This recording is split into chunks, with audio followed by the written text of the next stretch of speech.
In this video, I'll talk about how you can use parabolas and hyperbolas in art and how it's relevant to lighting, fountains, and bridges. And it's in my book, Ellen's Guide to Rhythm and Motion, which is only $5 on Amazon.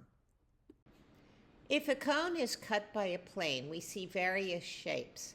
If this plane is perpendicular to the axis of the cone, we see a circle. If we were to look down at this shape, we would see this circle. If, however, the plane is parallel to the side of the cone, then we see a parabola, which is right here. Now, this is very important. If the plane is parallel to the axis of the cone, we get a hyperbola right here. And you can see a hyperbola spreads out more of a V shape, whereas the parabola is more of a U shape.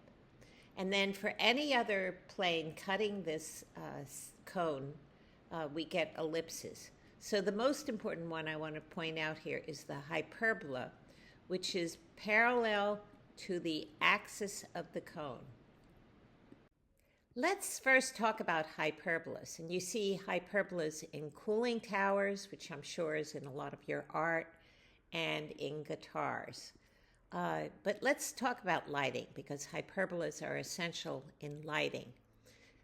Here we have a cone of light, and the axis of the cone is in the middle.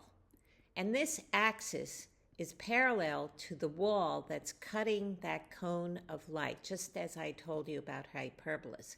And so that the wall sees a hyperbola of light on it. Similarly, this cone of light, its axis is parallel to the wall, so we see a hyperbola.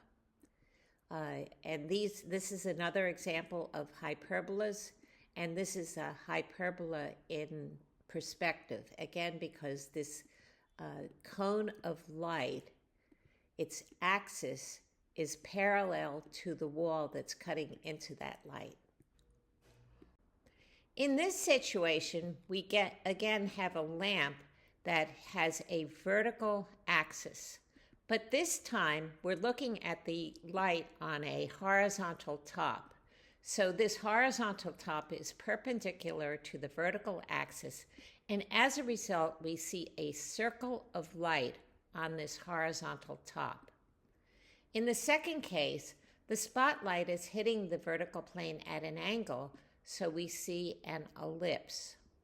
Now we see parabolas in fountains, and I'll get a little more into that in a minute, bridges, arches, and three-dimensional shapes like satellite dishes. If you throw something in the air like a ball, it follows a parabolic curve, and the height is determined by the initial force, the height of the force above the ground, and the angle the force makes with the ground. And this is counteracted by gravity and air friction. Now this fountain looks like it's full of life, and you should make strong parabolic curves for fountains. This one looks flat and uninteresting without any energy in it, because it's just dripping off the edges, controlled only by gravity.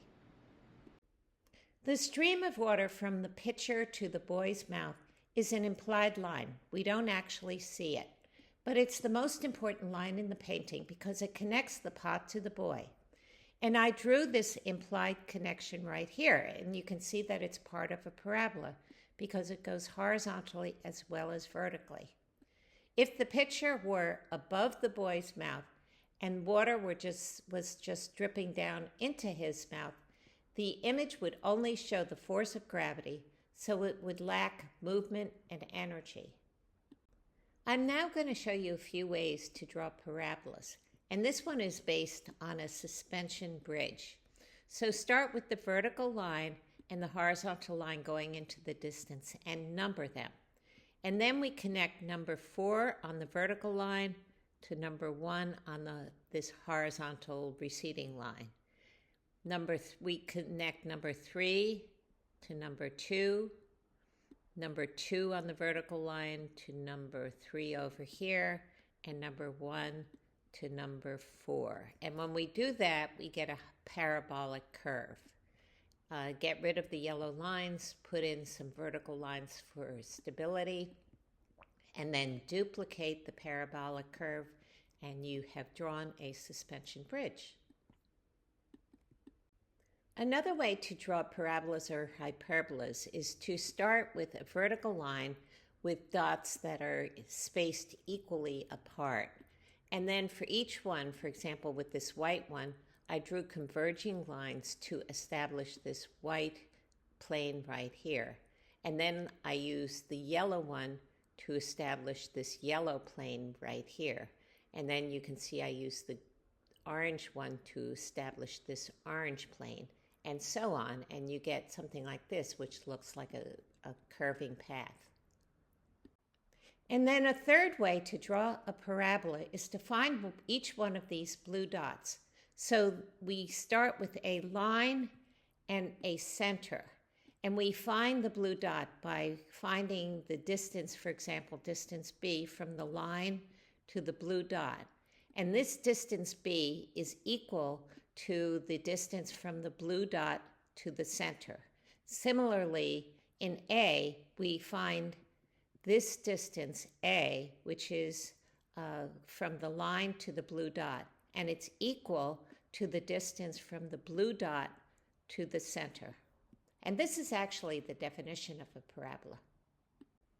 So check out my book on Amazon, Ellen's Guide to Rhythm and Motion, and please remember to subscribe.